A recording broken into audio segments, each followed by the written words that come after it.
샬롬. 네. 우리 주변에 있는 성도님, 가족과 같이 인사하십시다. 샬롬. 네.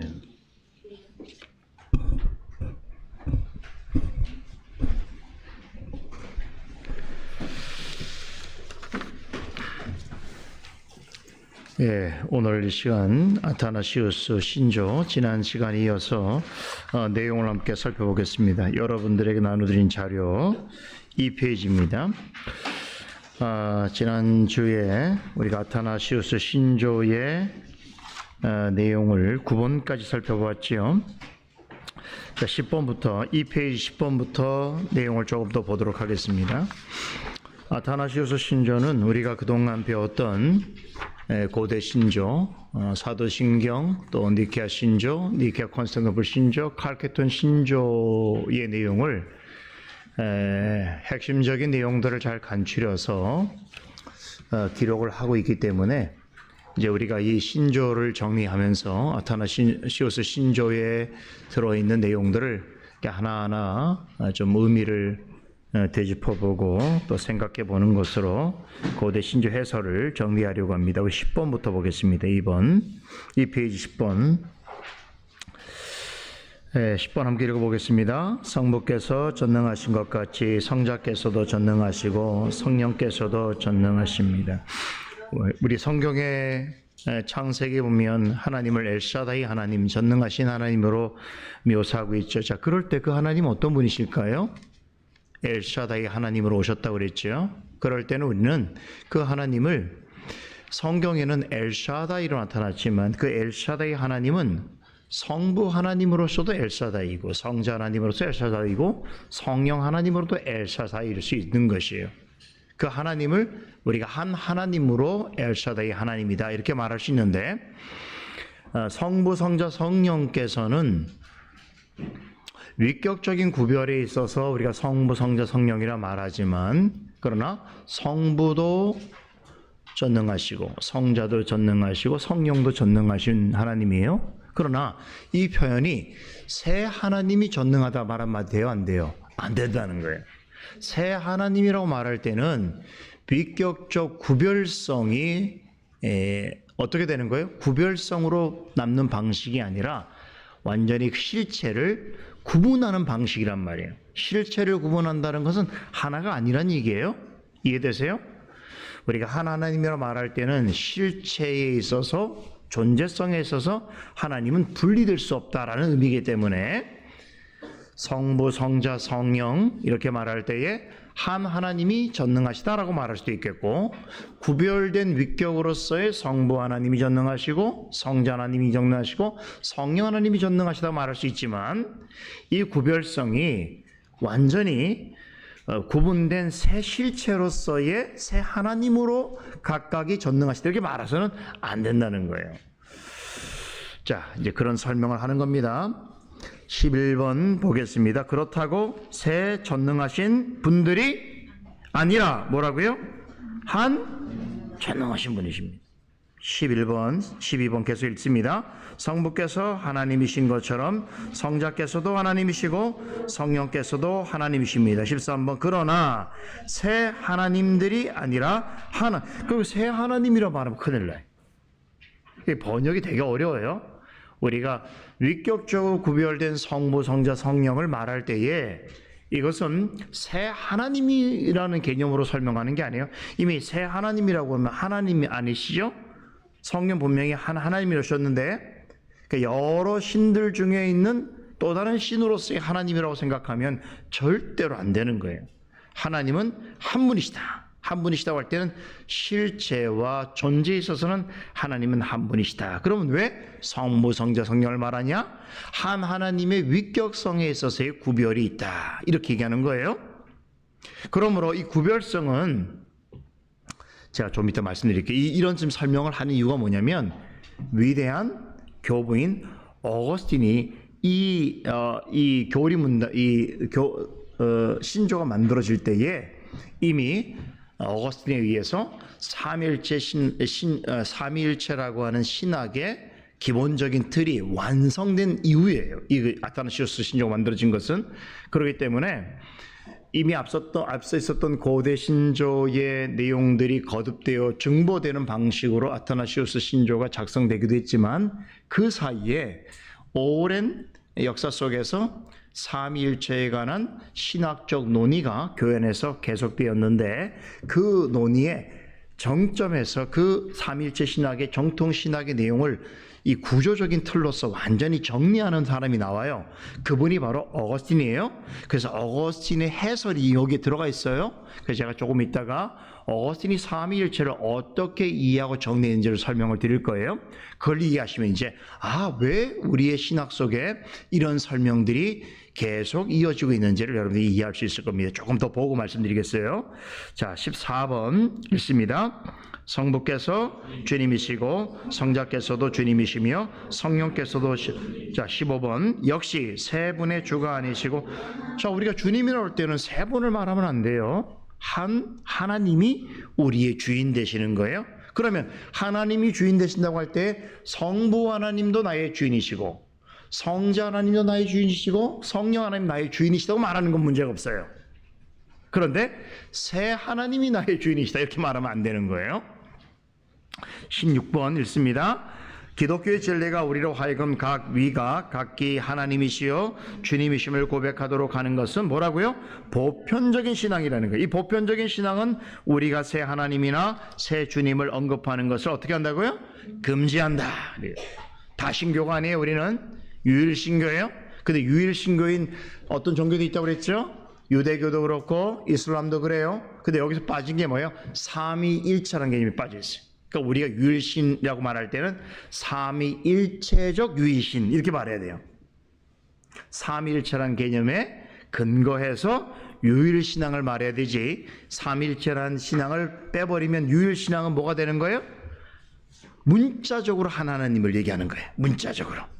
그 문자적으로 하나님이 어때요? 성부, 성자, 성령이라고 하는 구별성이 사라진 개념의 한 하나님이에요. 이런 하나님은 성경에서 말하지 않아요. 그죠? 하나님은 분명히 성부 하나님, 성자, 성령 하나님을 우리에게 말씀하고 있는데 그런데 이 삼일체라고 하는 개념을 소거시켜버리면 남는 것은 문자적이고 숫자적인 단일신. 그래서 이걸 단일신론이라고 말하는 거예요. 그죠? 단일신론이 변형된 게 뭐냐면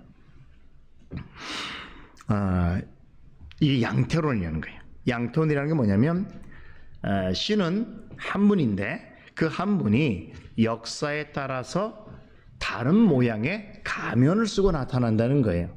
그러니까 쉽게 설명하자면 하나님 한 분이 구약 시대에는 성부 하나님이라는 역할의 마스크를 쓰고 나타나고 이 신약 시대는 성자 그리스도라고 하는 마스크를 하고 나타났으며 사도시대 이후에는 성령이라고 하는 마스크를 쓰고 나타났다. 그러니까 이것은 어떤 모습을 우리가 연상시켜요? 무대 위에 한 배우가 1막, 2막, 3막의 연극을 하는데 모노드라마예요? 모노드라마는 뜻 아시죠? 한 배우가 모든 극을 끌어가는 것을 모노드라마라고 그러는 거예요. 그죠? 그런데 이 모노드라마가 극마다 한 사람이 역할을 하지만 주인공이지만 역할은 다르게 하는 거예요. 1막에서는 성부의 모습으로 보여주고 2막에서는 성자, 3막에서는 성령인데 결국 한 신이 그 역사적 배경에 따라서 다른 모습을 취해 나타났다는 거예요. 이게 양태론이에요. 이건 이단이에요. 왜 이단이에요? 그럼 구약시대에 성부 하나님이라고 하는 역할로 나타났을 때는 뭐가 존재하지 않아요? 성자나 성령의 역할은 개입이 되지 않는 거예요. 성자로 나타났을 때는 성부나 성령은 없는 거예요. 그래서 오늘날 어떤 사람들은 이 시대를 가리켜서 성령의 시대라고 말할 때에 성부와 성자의 관계성에 생각하지 않고 오직 성령이라고 하는 어떤 기적적이고 초월적이고 은사적이고 하는 그런 또 초능력적인 현상을 쫓는 사람들이 있어요. 그래서 그런 사람들은 오늘날을 성령의 시대다. 그럼 성령의 시대라고 했을 때 성부와 성자 하나님은 어떻게 되는 거예요? 배제하는 방식으로 강조하는 사람들. 이런 것은 이단이에요. 이해되세요? 자, 17번 또 읽겠습니다. 성부께서는 만들어지지 않았고 창조되시거나 낳지 않으셨습니다. 18번 성자께서는 만들으셨거나 창조되지 않으셨으나 아버지에게서. 자, 여기 보세요. 성부와 성자가 다 만들어지지 않으셨어요. 그리고 창조되지 않으셨다는 건 뭘 얘기하는 거예요? 창조주로 계시다는 거예요. 그러니까 창조 사역 때부터 성부와 성자는 같은 목적으로 함께 협력하여 사역하셨다, 이렇게 봐야 되는 거예요. 신명기 19번은 성령도 그렇게 말합니다. 성령 읽습니다. 성령께서는 만들으셨거나 창조되지 않으셨으나, 그러나 어떤 점에 있어서 성부와 성자와 위격적인 구별이 있냐면 성부와 성자에게서 나오신다는 걸 구별이 있다는 거예요. 이해돼요? 그러니까 성령도 하나님이시기 때문에 피조되지 않아요. 피조되지 않았다는 게 만들어지거나 창조되지 않았다는 표현이에요. 그런데 성부와 성자와 위격적인 부분에서 어떤 구별성이 있냐면 성령은 반드시 성부로부터도 나오고 성자로부터도 나오신다는 거예요. 이거를 제가 5세기에 중요한 교리가 있다고 그랬죠. 필레오케라고 하는 성령의 발출설이라는 거예요. 이건 우리가 받아들이는 거예요. 그러니까 성령은 그 기원에 있어서는 하나님이심에도 불구하고 성부 하나님으로부터 나오셔서, 그래서 우리 창세기 1장에 보면은 뭐라고 얘기합니까? 창세기 우리 공부했잖아요. 창세기 1장에 보면 성령을 표현할 때에 모세가 어떻게 기록을 하고 있냐면, 성령을 창세기 1장 2절에 보면 땅이 혼돈하고 공허하며 흑암이 깊음에 있고 하나님의 신은, 성령을 말하죠, 수면에 운행하시는데 3절에 하나님이 가라사대 빛이 있으라 라고 할 때 빛이 있었다고 그랬죠.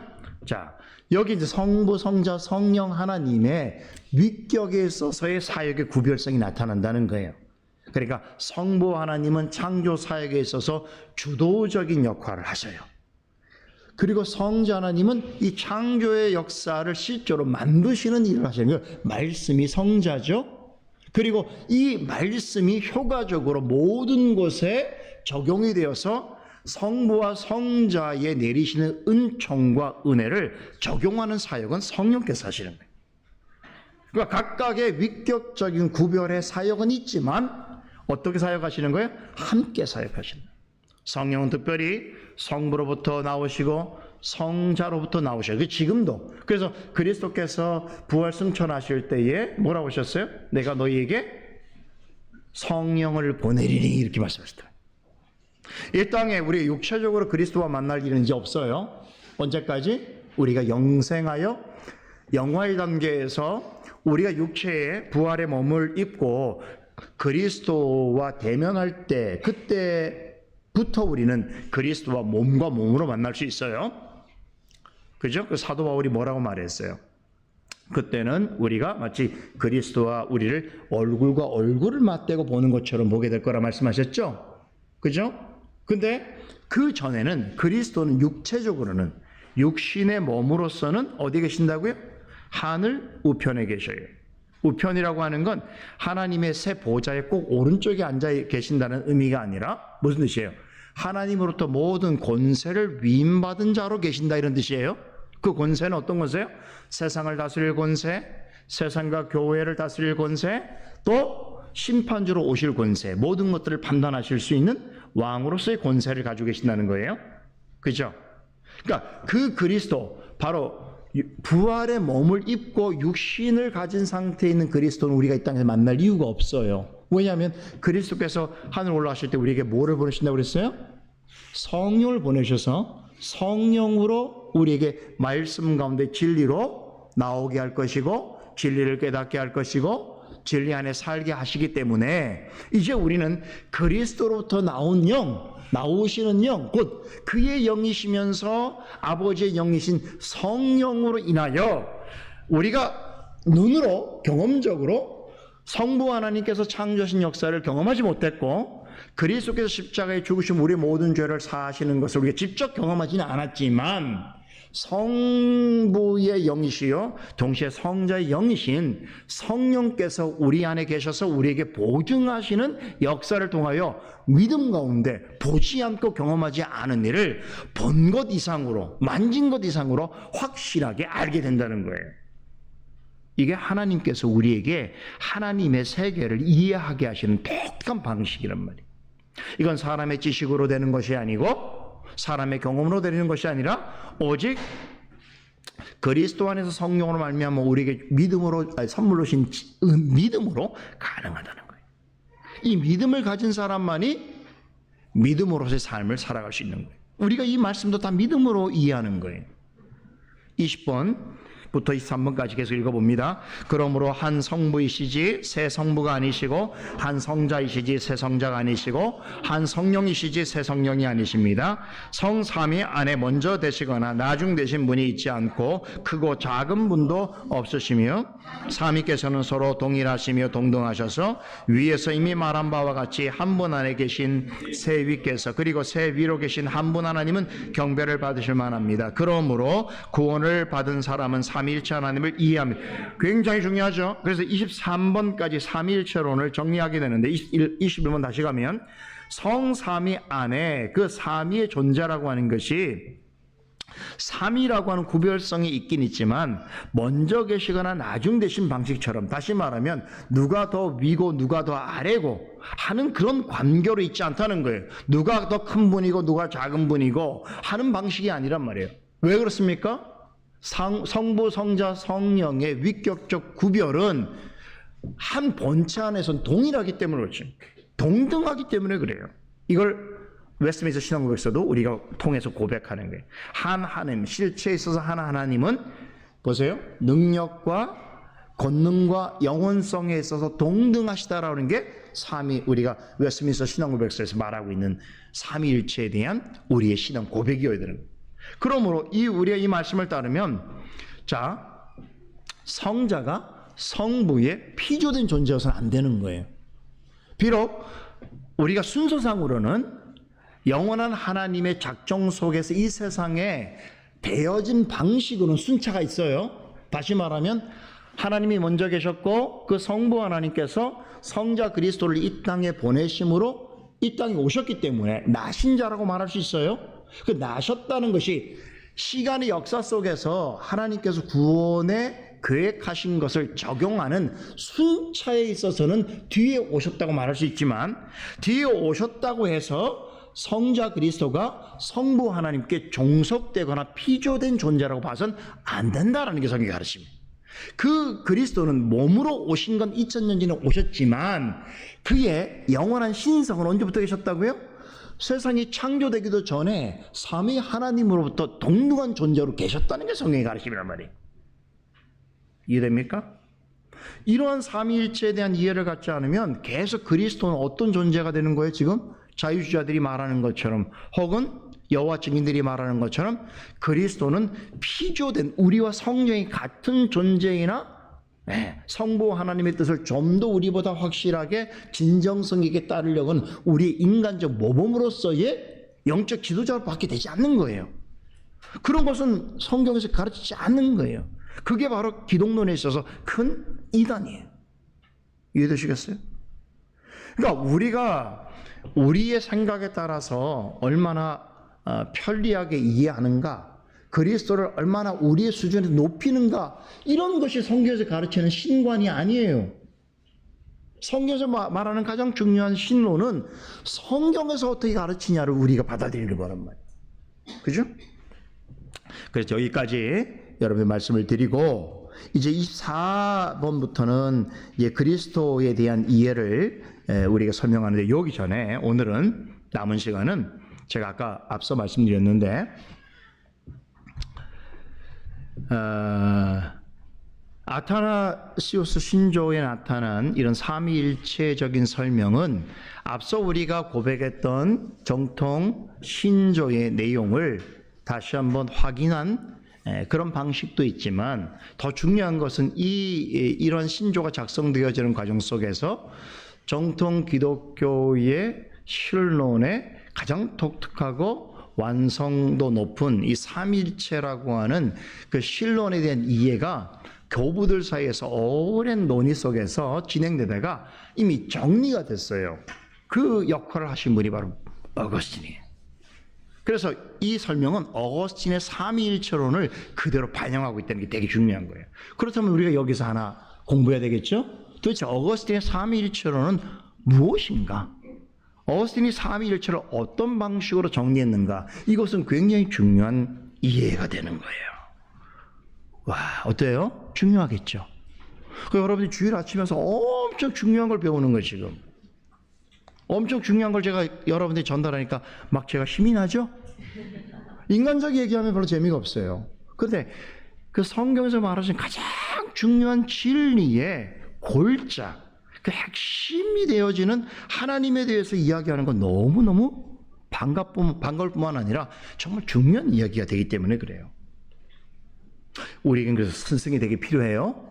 근데 그 스승 하나님께서 역사 속에서 우리가 다 스승이 될 수 없기 때문에 진리를 이해할 수 있는 판단의 척도가 될 수 있는 스승들을 우리에게 주셨어요. 뭐 대표적인 게 사도 바울 같은 분이죠. 성경을 이해하는데 사도 바울이 없었으면 구약 성경에 있었던 그 광대한 역사는 그냥 스펙타클한 영상으로만 우리에게 남는 거예요. 그 영상 속에 남겨져 있는 그 모든 영상 내용을 촬영하고 그걸 통해 우리에게 메시지를 전달하려고 하는 이 각본가 혹은 감독의 의도를 우리는 파악하기 되게 어렵거든요.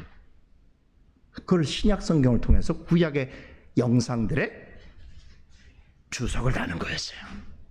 이게 사도 바울이 아니란 말이에요. 그런 것처럼 사도 바울 이후에는 이제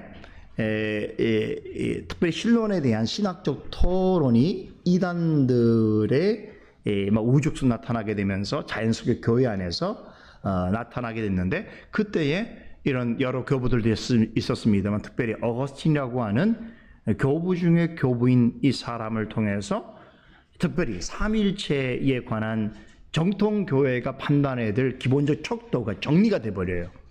와, 그래서 어거스틴 되게 중요해요. 그래서 사실은 우리가 지금 가까이에 만나는 개혁신앙을 우리에게 전수해주는 우리 가까이 있는 그런 스승들로부터 조금 멀리는 가까이는 바빙크가 있겠고 조금 더 멀리는 칼빈 같은 분이 있겠죠. 이런 분들의 우리에게 여러 가지 좋은 그런 가르침을 통하여 전달해주는 이 삼위일체론의 사실은 그 핵심의 근원, 신학적 근원은 다 어디로 돌아가요? 다 신학적으로는 어거스틴으로 돌아와요. 내용적으로는 사도 바울에게 돌아가는 방식이에요. 그래서 삼일체를 말할 때는 정통교회에서는 어거스틴을 거치지 않으면 안 돼요. 신학적인 이해에 있어서는. 그래서 여러분들에게 남은 시간은 이 어거스틴에 대한 이야기를 조금 여러분들 나누려고 합니다. 칼빈은 어거스틴을 어떻게 평가하냐면 성경의 가장 충실한 해석자라고 합니다. 특별히 삼일체와 관련해서 사실 칼빈은 어거스틴이 갖고 있는 한계를 지적합니다. 이건 뼈아픈 한계예요. 어떤 한계냐면 어거스틴은 삼일체를 설명할 때에 삼일체가 하나님의 존재하는 독특한 방식이란 이해를 가지고 사람들에게 설명하기 위해서 사실은 이 땅에 있는 여러 가지 어떤 사물들을 근거로 해서 그걸 은유와 풍류라는 방식으로 설명해 가거든요. 이제 그게 삼일체로 나와요. 그런데 칼빈은 그걸 굉장히 유감스럽게 생각해요. 근데 저는 이해를 해요. 왜 이해하냐면 어거스틴 때는 그럴 수밖에 없었어요. 왜냐하면 그 뒤에 나온 신학적인 설명이 없었던 시대였기 때문에 그들에게 어떻게 하면 삼위일체를 잘 이해시키기 위해서 예를 들면 뭐 이런 거죠. 태양을 말할 때 태양을 한번 생각해봐라. 태양이 이 땅의 모든 그 식물들을 어떻게 합니까? 키우는 빛을 내잖아요. 그러면 태양을 성부라고 이해한다면 거기서 나오는 그 빛을 우리가 그리스도라고 생각하고 그리고 이 땅에서 그 빛을 받아서 자라게 하는 그죠? 그 자라게 하는 땅과 그 온기는 성령이라고 이해하자 이런 식으로 설명한단 말이에요.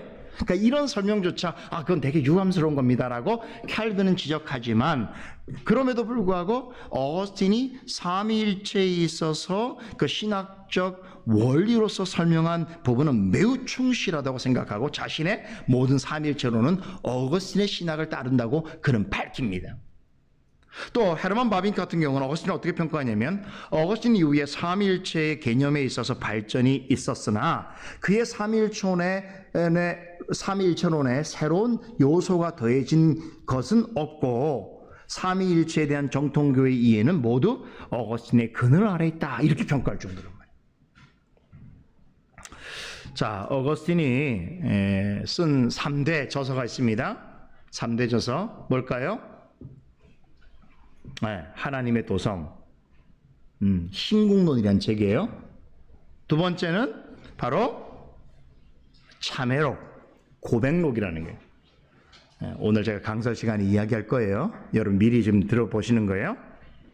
어거스틴의 책 중에 이 두 번째 유명한 책이 바로 고백록, 참회록, 그리고 세 번째가 삼위일체라고 할 수 있는데, 이 삼위일체라고 하는 책은 정통교회 삼위일체에 대한 이해에 가장 중요한 신학적인 근거와 틀을 우리에게 제시해주고 있습니다. 여기에서 어거스틴이 성경 해석을 통해서 드러내고자 하는 삼위일체에 대한 이해가 이제 삼위일체 구조라고 하는 표현으로서 이제 종교개혁자들이 이걸 확인하게 되는데, 그래서 나중에 종교개혁자들이 로마 캐톨릭 교회에서 이해한 그 신론에 대한 어떤 그릇된 이해를 반박하고 다시 성경에서 가르치는 하나님으로 돌아가는 데 있어서 중요한 신론의 핵심적인 근본 원리가 되는 삼위일체를 설명할 때에, 이해할 때에 모두가 약속이나 한 듯 이 어거스틴의 삼위일체론이라고 하는 책으로 들어갑니다. 책으로. 그래서 그 책에서 뭘 발견하냐면 바로 삼위일체에 관한 구조를 발견하게 해요. 와, 이게 엄청난, 저는 신학 역사 속에서 가장 위대한 발견이 있다면 이 발견을 생각해요. 종교개혁자들이 발견한 어거스틴의 삼위일체론 안에서의 바로 구조예요. 제가 이걸로 논문 썼잖아요.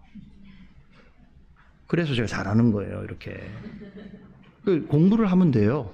자기 분야를 열심히 공부하면, 그만큼 관심을 가지면 잘 알게 돼 있어요.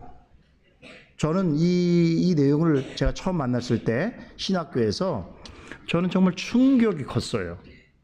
하나님에 대한 이해가 이렇게 우리는 뭉뚱거려서 그냥 우리의 방식으로 이해하던 그런 습관에서 벗어나서 하나님에 대한 이해도 대단한 논리성이 있어야 되고 거기에 구체성과 구격성을 가져야 된다. 규범성이 있어야 한다는 거예요. 그걸 이미 우리의 스승들이 가르쳐 준 거예요. 그래서 쉽게 말하면 하나님은 무한하신 분이시지만 하나님에 대한 이해는 이렇게 돼야 된다는 거예요. 창을 보면 이 창을 통해서 하나님을 내다봐야 돼요. 그럼 이 창이 뭐냐? 성경이겠죠? 네? 이 성경이라고 하는 이 창은 결국 우리에게 하나님에 대한 이해에 있어서 적정하고 적정하고도 절도 있는 규범성을 우리에게 준다는 거예요. 그러니까 무한하신 하나님이라고 해서 우리의 호기심을 무한히 펼치는 방식으로 하나님을 이해하면 안 되고, 무한하신 하나님을 생각할 때 하나님의 계시로 우리에게 주어진 하나님에 관하여 이해할 때는 적정과 절도의 원리라고 하는 성경적 규범을 따라서 이해해야 된다. 이게 종교학자들이 말하고 있는 신론의 핵심이에요. 그러니까 하나님을 우리 방식으로 생각하면 안 돼요. 여러분들의 경험으로 지식으로 생각하면 안 되고, 성경에서 하나님에 관해서 구체적으로 계시한 그 내용을 근거로, 그 내용이라고 할 때 이미 거기는 규범성이 만들어지는 거예요. 그래서 성경에는 창을 통하여 하나님을 보고 하나님을 이해하란 말이에요. 그럴 때에 여기에 이 어거스틴이 아이디어를 얻게 되는 거죠. 삼위일체가 무한한 하나님에 대한 이해지만 거기에는 구조가 있다는 걸 알게 돼요. 구조. 궁금하죠? 이 하나님의 구조가 18세기로 오면서 계몽주의, 이성주의, 경험주의, 인간의 이성을 모든 판단의 최고의 원인으로 생각하는 그런 사고로 완전히 뒤바뀌어지게 되면서 그동안 과거에서 종교교로부터 이 시대까지 18세기까지는 적어도 하나님에 대한 이해가 신론 중심에 대한 이해였다면 이 이해의 근거가 바로 삼위일체인데, 인간의 이성을 강조하는 시대로 오면서 그 하나님에 대한 이해가 신론에 대한 이해보다는 어떤 이해냐면 우리가 하나님을 어떻게 생각하느냐라고 하는 관점으로 바뀌게 됩니다. 그 두 가지 양태가 나타나는데, 하나는 뭐냐면 하나님을 말할 때에 성경을 통하여 이해하는 방식이지만 이 성경이 과연 하나님의 완전 무결한 계시로 볼 수 있겠느냐라고 하는 이성적 물음에 걸림돌이 돼버린 거죠. 왜냐하면 이건 사람이 쓴 말이고 그리고 역사 속에 있는 언어고, 그렇다고 한다면 이것을 완전 무결한 하나님의 말씀으로 보기보다는 역사 속에 있는 하나의 산물 혹은 경전으로서 이해하는 방식으로 하나님이 이 말씀을 통해 우리에게 주는 모든 세대의 보편적인 진리가 아니라 과거에는 과거의 방식대로, 근대 현대에는 현대의 방식으로 우리에게 주어지는 교훈을 찾자라고 하는 그런 방향으로 나아가게 되는 거예요. 이게 성경 비평학이에요. 그리고 또 다른 하나의 양태는 뭐냐면 내가 느끼는 대로, 이게 슈라이마허라고 하는 분의 감정의 신학이라는 거예요. 이제 그때부터는 성경을 감정이라고, 인간 감정을 성경을 이해하는 가장 중요한 요소로 받아들이게 돼요. 무슨 얘기인지 이해가세요? 한편 이성을 강조해서 이 성경의 내용들 중에 과연 하나님의 말씀이 있는지 없는지를 다 우리 인간의 이성으로 판단하는 방식으로 나갔다면, 또 다른 방식으로 뭐냐면 이 성경은 우리 그렇게 하지 말고 그냥 우리의 감정, 쉽게 말하면 내 마음을 동요시키고 나에게 은혜를 주고 나에게 의미 있는 것을 하나님의 말씀으로 받아들이자라고 하는 방향으로 가게 돼요.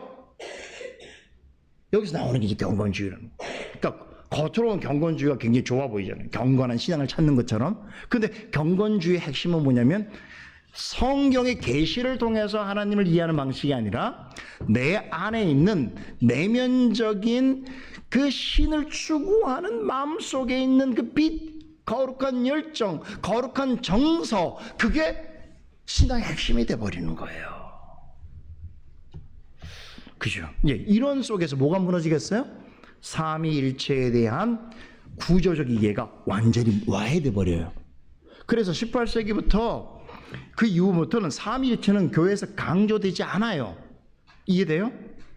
근데 이 정통신학 안에서 이제 삼위일체론을 끝까지 붙잡고 나아가는 분들이 있죠.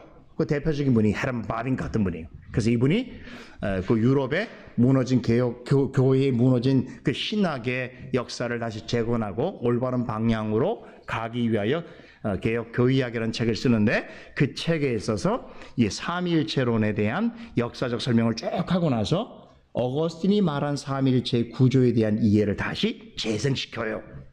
그걸 이제 우리 같은 사람들이 공부를 막 하게 돼서 이제 알게 된 거예요. 야, 그 삼위일체가 구조가 있구나. 어떤 구조가 있을까요? 다음 주에. 시간이 없어요. 시간이 다 됐어요. 다음 시간에 말씀드리고 나머지 부분을 정리해 보도록 하겠습니다. 여기까지 말씀드리겠습니다. 기도하겠습니다. 하나님, 은혜를 감사합니다. 주일날 오전에 우리가 함께 배우는 이 신주에 대한 이해와 해설을 통해서 우리가 믿고 우리가 따르는 하나님에 대한 더 온전하고 바른 그런 이해를 갖게 해주시고, 또 그런 마음으로 하나님께서 기뻐하시는 예배조로 나갈 수 있도록 인도해 주시옵소서. 감사드리며 예수님 이름으로 기도드리옵나이다. 아멘.